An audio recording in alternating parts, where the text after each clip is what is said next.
Ukiwaona watu wote walioko hapa ni wale wale, sema ni wale wale.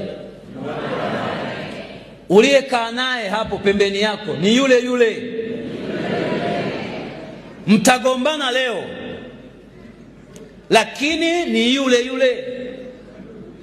Unawahitaji watu wakati wote. Uwe na cheo usiwe na cheo, unahitaji watu. Uwe na fedha usiwe na fedha, unahitaji watu. Kwenye maisha Mungu ametutengenezea mazingira ya kuwategemea wengine. Hata ulipokuwa unaugua ulihitaji daktari mwingine wa kukutibu wewe, na hata siku ukifa hutajizika, utazikwa na wengine. Unawahitaji watu.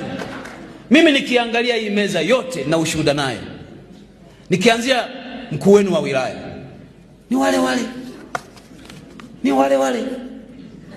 Sisi tukiwa umoja wa vijana, yeye makamu mwenyekiti wa umoja wa vijana taifa, tunajipanga, tunamsubiri kiongozi wetu na nyimbo tunamwimbia ni yule yule.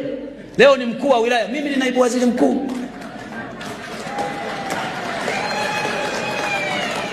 Mkuu wa mkoa akiwa chama alikuwa kiongozi wetu, akaletwa hapa Kahama akawa mkuu wa wilaya.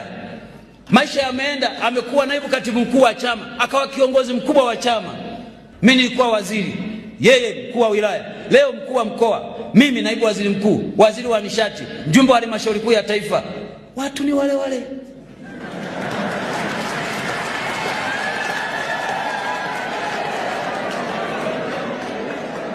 Niseme nini kwa Odilia huyu?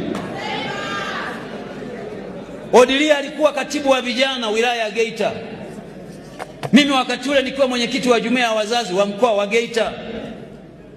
Baadaye maisha yamekwenda, ameletwa Bukombe, amekuwa katibu wangu wa chama.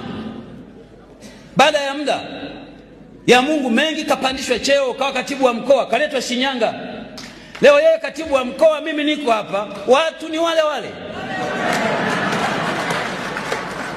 Ningeweza kutaja kila mmoja anayemfahamu Mungu. Lakini kwa nini nasema hiki? Katika maisha usigombane na mtu, sababu kuna wakati utamhitaji. Kama kuna mahali una uwezo wa kumvumilia mtu aliyekuudhi, mvumilie, kwa sababu kesho utamhitaji.